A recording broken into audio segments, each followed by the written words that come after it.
At my sister's wedding, I was placed at a side table with vendors and helpers. My name tag read, Event Support. I smiled, took a photo of the seating chart, and quietly logged in to reverse the $8,900 I had paid toward the venue deposit. By sunset, the manager announced, "Final payment failed. Venue now closing," my mom shouted. "What happened?" I just replied, "Supported the event."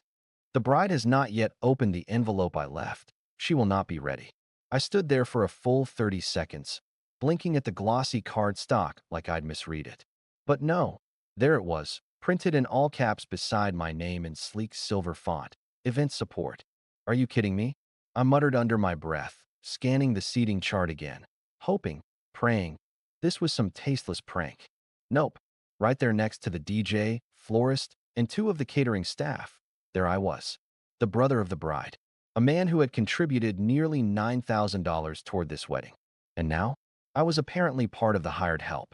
Behind me, the laughter of champagne-fueled guests echoed from the patio. Camera flashes sparked like fireflies. My mother, dressed in an elaborate lavender gown I had unknowingly funded, was busy hugging guests at the head table. She hadn't even looked my way. I smiled. It wasn't a real smile, not the kind that touches your eyes. It was the kind of smile you wear when you're finally done pretending. I took out my phone, aimed the camera at the seating chart, and clicked. Then I logged in. The screen glowed softly as I navigated to my banking app. A few swipes. 2 taps. Password. Confirm reversal of payment. $8,900. My thumb hovered over the button for a beat. And then I pressed it. It wasn't always like this. There was a time, maybe 5, 6 years ago, when I believed my sister would actually do the same for me. Before the word family started sounding more like a transaction than a bond. Her name's Rachel. 3 years younger, always the center of attention. The kind of girl that people gravitated toward, even when she didn't deserve it. Charming, photogenic, quick with compliments and quicker with lies. When we were kids, I took care of her. I walked her home from school when Dad forgot, paid off her credit card debt in college, and spent 2 years helping her through a depressive spiral after her first engagement imploded. I stayed up with her when she couldn't sleep, paid for therapy when she said she couldn't afford it, canceled trips, delayed promotions.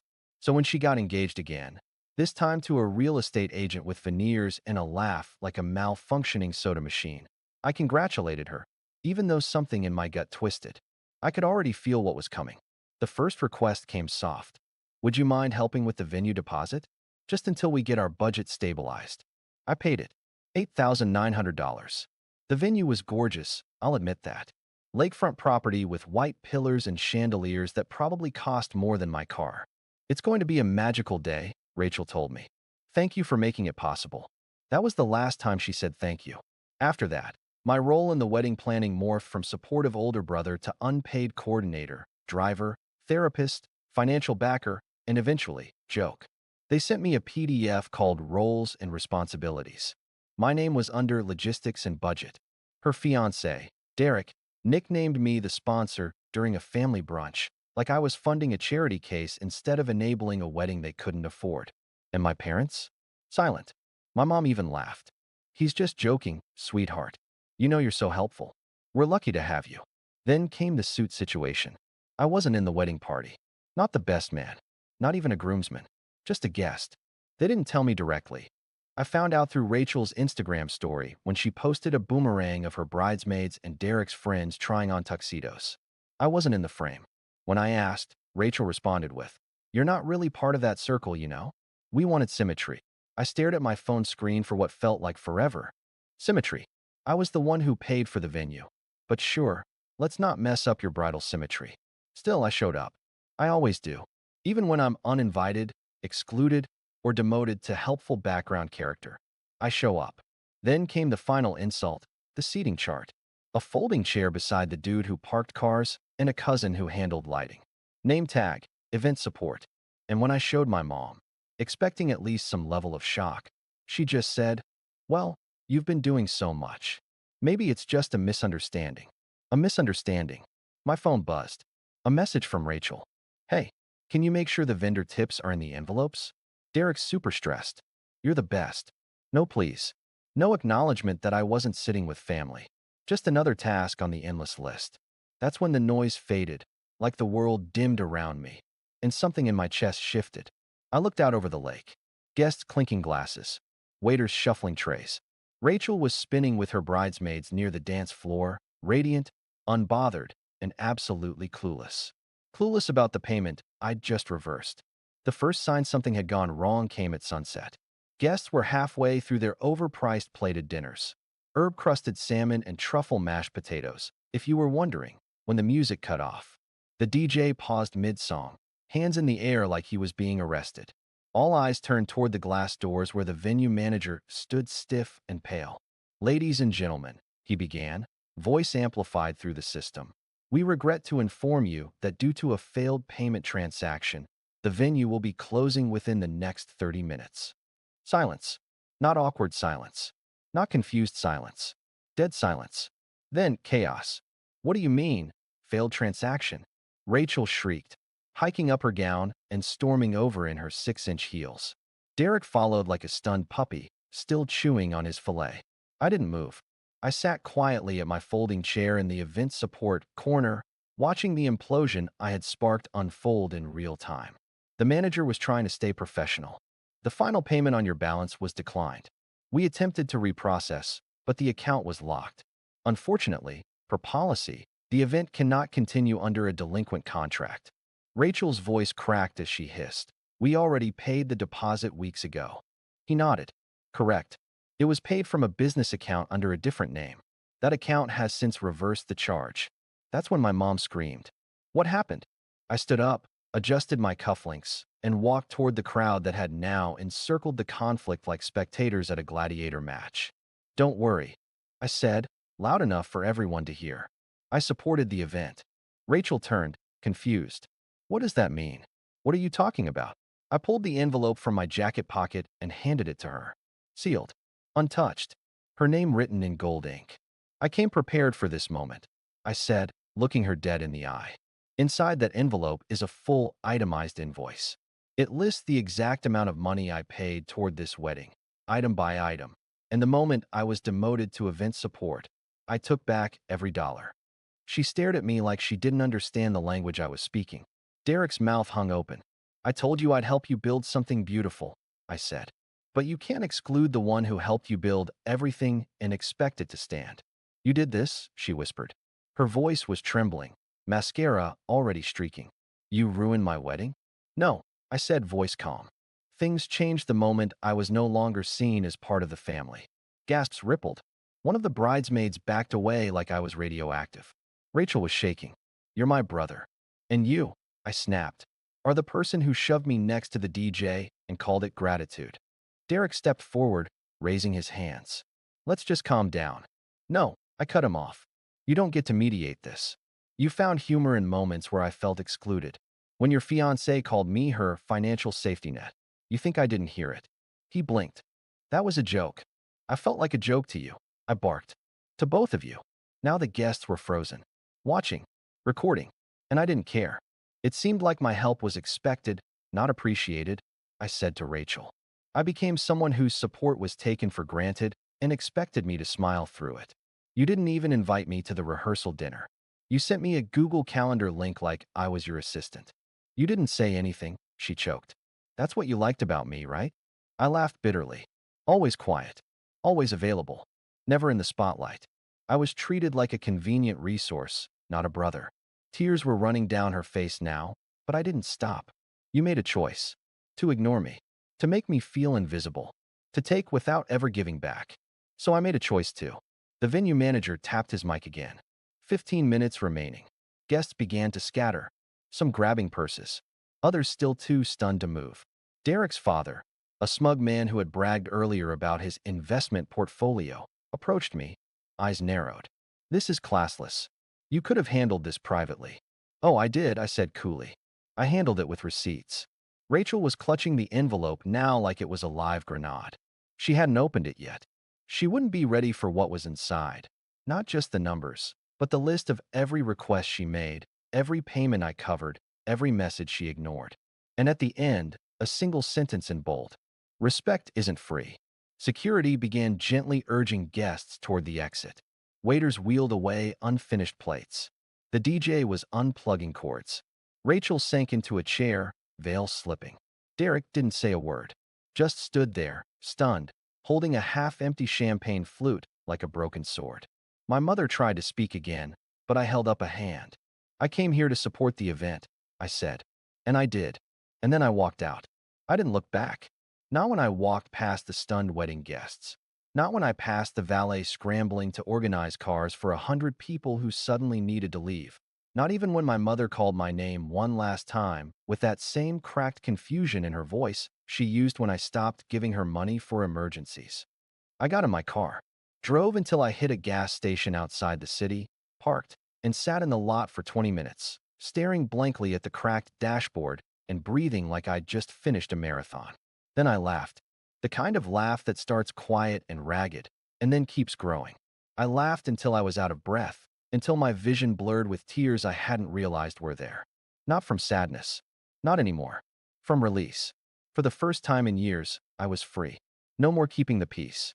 No more nodding through subtle insults or giving money like love depended on it. No more enabling a system where I was treated like a background character in my own life. I slept like a corpse that night. The next morning, I turned on my phone, a digital war zone. 93 missed messages, 55 texts, 14 voicemails. From Rachel, my mother, Derek, even people I barely knew who had been at the wedding. And the messages? Pure chaos. How dare you embarrass her like that? I hope it was worth it, destroying your own sister's wedding. You should be ashamed. I knew you always resented her. Resented? No, I didn't resent Rachel. I mourned her. I mourned the sister I once believed was kind, who I thought loved me back. The girl I bought ice cream for when she cried after her first heartbreak. The one who called me crying the night her car broke down in the snow, and I drove 2 hours to reach her. That girl died a long time ago. The woman who replaced her? She looked radiant, but the truth behind it ran deeper, smiled sweet for photos, and used people like stepping stones. And I had finally stopped being one.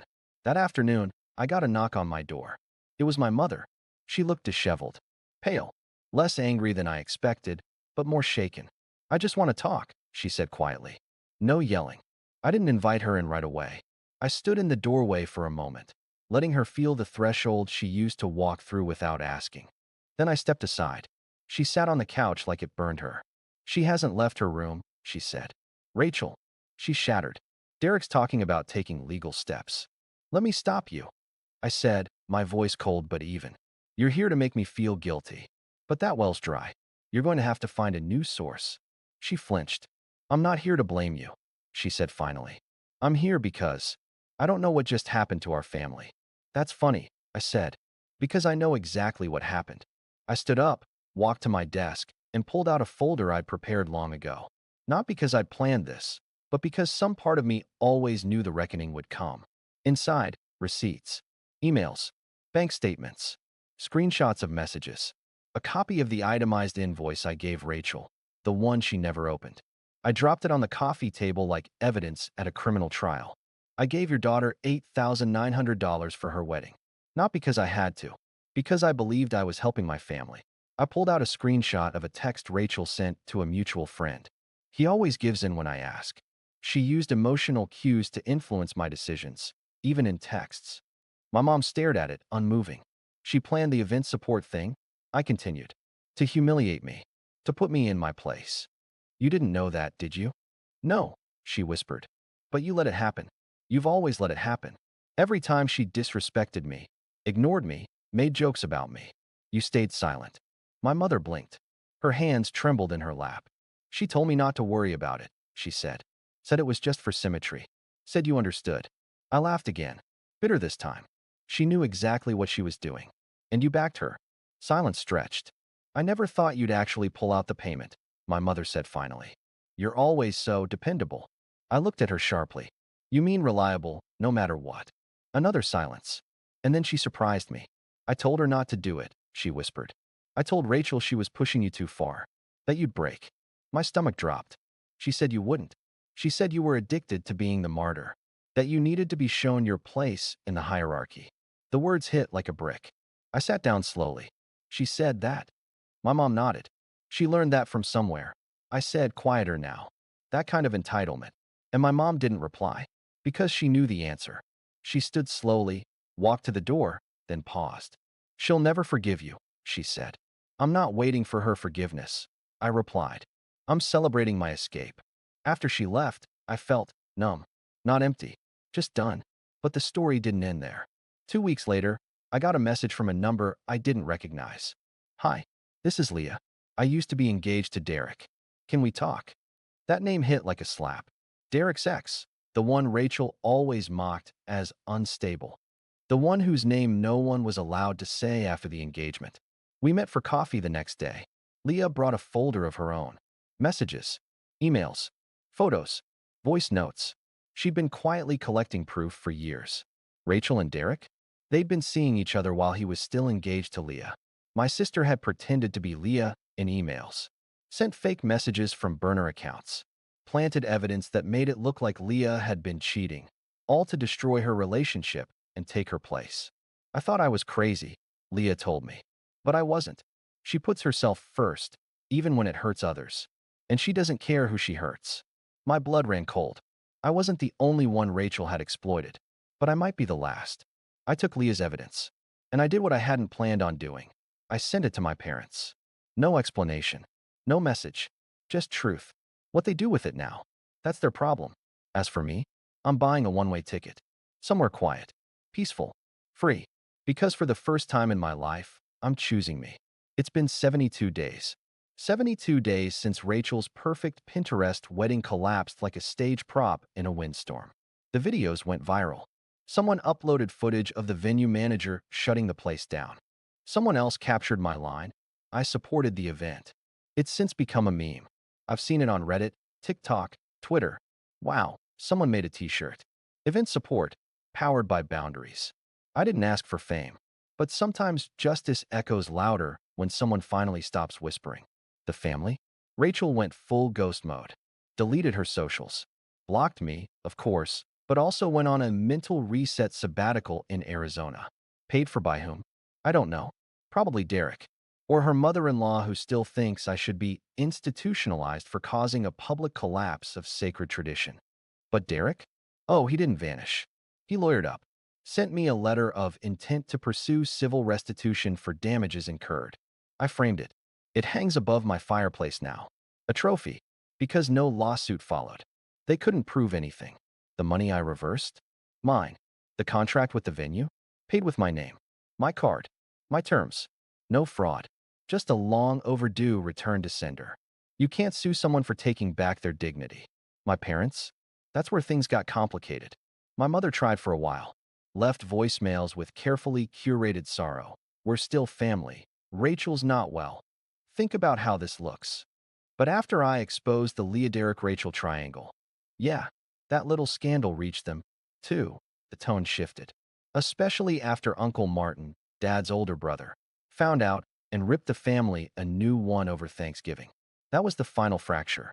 Turns out Uncle Martin had loaned Rachel and Derek $10,000 6 months prior. They told him it was for a down payment on a home. It was for a dress, a ring upgrade, and VIP guest entertainment. A magician. I'm not kidding. Rachel redirected funds to something flashy for the guests. When Uncle Martin saw the screenshots Leah had provided, Derek's messages to Rachel mocking the old man's money, he sent a mass email to the entire extended family.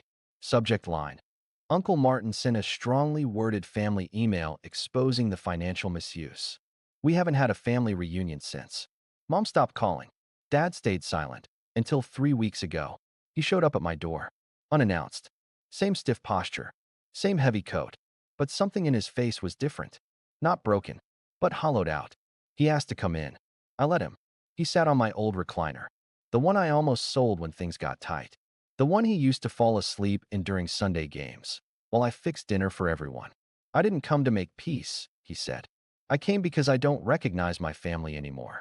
I didn't say anything. Just let the words hang. I used to think your silence meant weakness, he said. That you were soft, easily controlled. And I was wrong. He looked me in the eyes, really looked. You were the only one paying attention. I nodded slowly. What changed? He laughed bitterly. She came home. Rachel. He nodded. For 2 days. Cried. Yelled. Demanded we help pay for a deposit on a new venue so they could do a redo ceremony. Said the first one didn't count. And I said no.